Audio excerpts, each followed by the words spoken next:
algo que prova que o Edson Fachin mentiu, porque a Ana vai comentar, mas eu lembro muito bem disso, foi em 2020, né?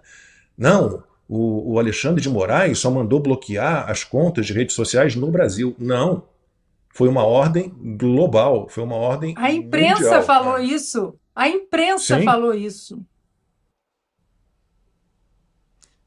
vai lá. Enfim, o Fachin ele fez, na verdade, um contorcionismo jurídico ali nessa notinha dele. E aqui a gente precisa voltar um pouquinho na história. Permitam-me explicar um pouco para a nossa audiência de onde essa história vem. Esse relatório que saiu agora, ele é, na verdade, a fase 3.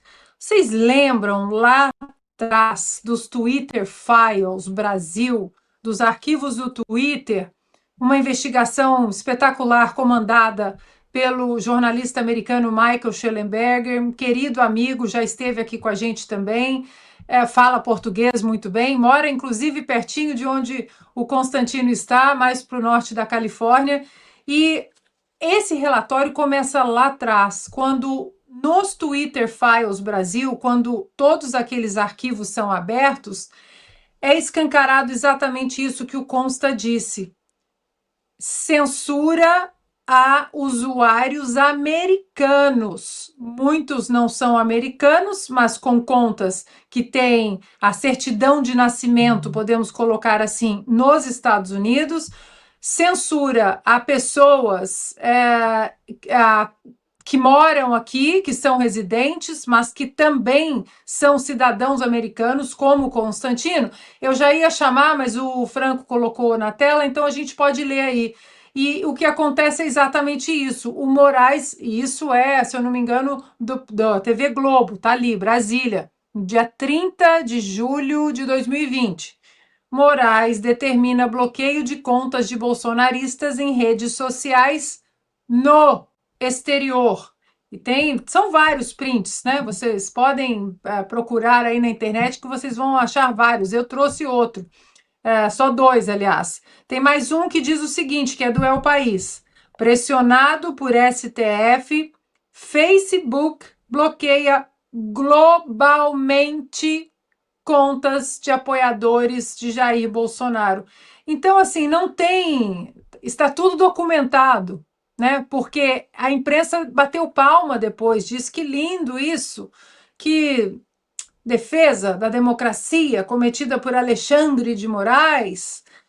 Agora, uma coisinha aqui para explicar também para a nossa audiência, Lacombe, é o seguinte: a gente precisa entender duas sessões aqui nos Estados Unidos para a gente entender essa história toda.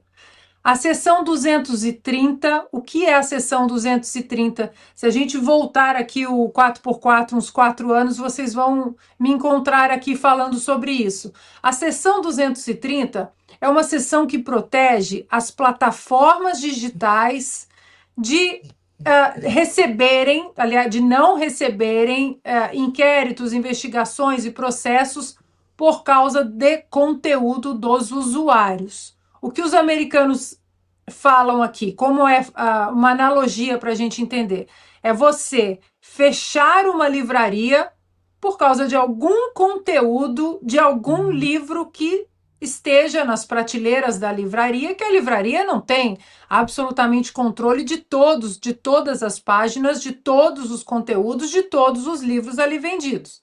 Pois bem, a seção 230, ela protege a livraria, ela protege as redes sociais. Nós estamos falando do tal conteúdo discurso de ódio, como foi o que aconteceu no Brasil em 2020.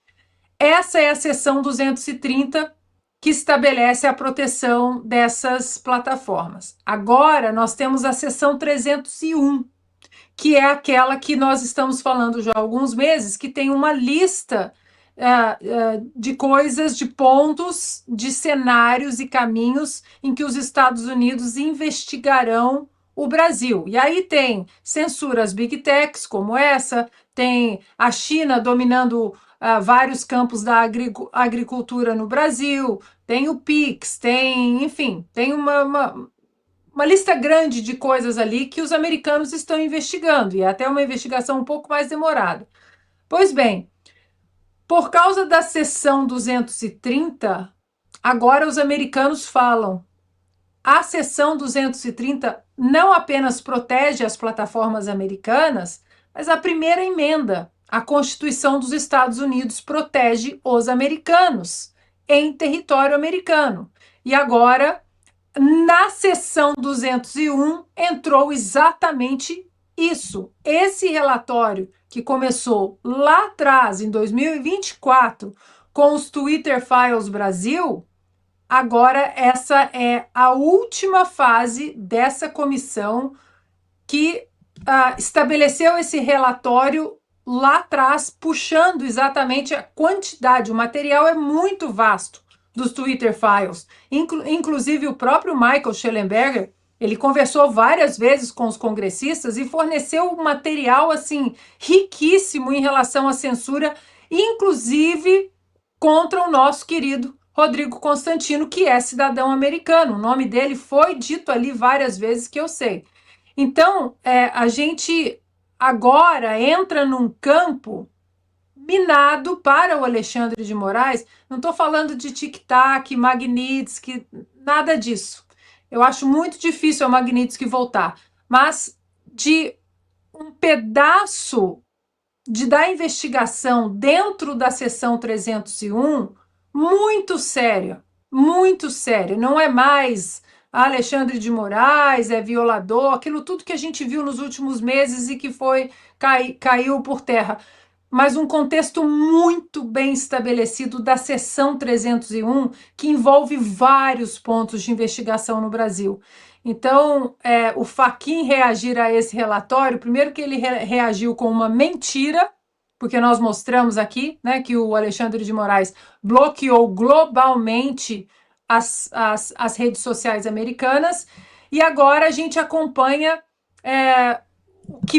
o que será desse relatório, já que ele fecha agora na fase 3. Eu peço perdão a todos, né, por ter me estendido aqui um pouco, mas é para a gente entender que esse relatório, agora, ele vem lá de trás dos Twitter Files, que ali a robustez do que o Michael Shellenberg trouxe é uma coisa assim absurda, o material é muito grande. Então agora é torcer para que esse relatório saia dessa comissão, que, como Consta disse, é muito republicano, e caia no Congresso Geral, e que eles mostrem para o Congresso que a primeira emenda à Constituição americana está sendo desrespeitada pelo Alexandre de Moraes.